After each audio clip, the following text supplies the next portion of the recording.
এমন কোনো দিন বাকি নাই যে দেশের মধ্যে খুন খারাপ হচ্ছে না, কোন দর্শন, খুন খারাপ, অ্যাক্সিডেন্ট, এরকম অসঙ্গতি যাকে বলা হয়, এমন অসঙ্গতি দিয়ে কখনো একটি দেশ চলতে পারে না। আমাদের দেশ বর্তমান স্বৈরাচার শাসক শেখ হাসিনা পতনের পর দেশের দুই ধরনের সমস্যার সম্মুখীন।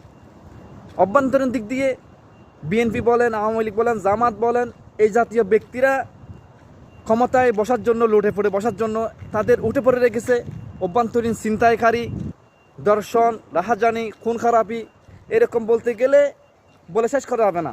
এরকম অবস্থা এখন দেশের মধ্যে চলতেছে।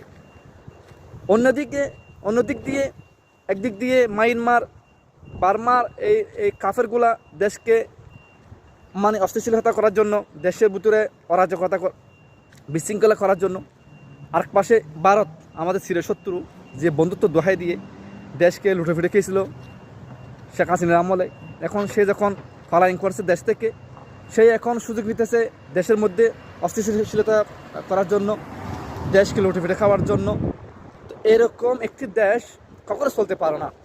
সবার থেকে আমরা এটার প্রতিবাদ জানাচ্ছি যে এরকম সরকারকে এমনভাবে সুযোগ না দিয়ে সরকারকে কঠোর হতে হবে।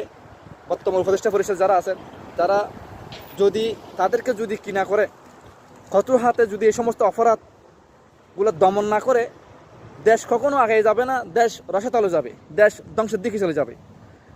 এইটা বলে শেষ করতেছি যে বর্তমান যারা ক্ষমতাসীন, যারা উপদেষ্টা পরিষদ, যারা দেশকে রক্ষণাবেক্ষণ দায়িত্ব তাদের কাছে বিনীত আহ্বান করতেছি, যারা দেশের মধ্যে অস্থিতিশীলতা, অরাজকতা করতেছে, তাদেরকে কঠোর হস্তে দমন করে দেশকে শান্তির দিকে এগিয়ে নেওয়ার আমি তাদেরকে বিনীতভাবে আহ্বান করে সবার থেকে তাদের প্রতি আবারও করজোর আহ্বান রেখে আজকে ভিডিও শেষ করলাম।